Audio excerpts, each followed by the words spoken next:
একটি নাবালিকা মেয়েকে তারই বাবা ও কাকা নিগ্রহ করেছে।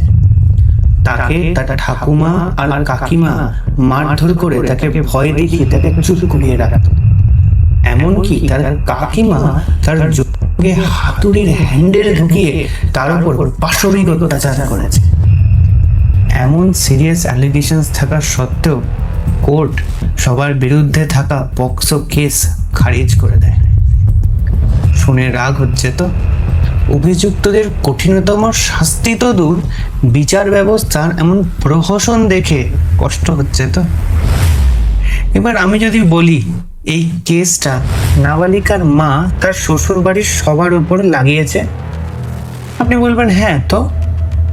আচ্ছা, এবার যদি বলি তাদের উপর এই কেসটা লাগানো হয় ওই বাবা মার ডিভোর্স কেস চলাকালীন, এবার যদি বলি ওই কেসটা সাজানো, শুনে অবাক লাগছে। এমনই ঘটেছে একটি সামান্য ডিভোর্স কেসের মামলায়। 2008 সালে হওয়া বিয়ে আর 2011 সালে ফাইল হওয়া ডিভোর্স কেস, এর সাথে চলতে থাকে দুই পক্ষের একে অপরের ওপর করতে থাকা মামলার বান। এমন আইনি যুদ্ধের পরিস্থিতিতে মহিলার তরফ থেকে ছোড়া হয় একটি ব্রহ্মাস্ত্র, পক্সো আইনে বেল পাওয়া তো দূরস্থান, উল্টে অভিযুক্তকেই প্রমাণ করতে হবে যে সে এই অপরাধ করেনি।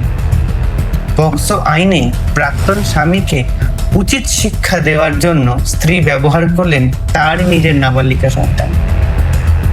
আদালতে এই মামলা ওঠার পর বিচারকরা বুঝে গেলেন যে এই কেসের মধ্যে কোনো বিশ্বাসযোগ্যতা নেই।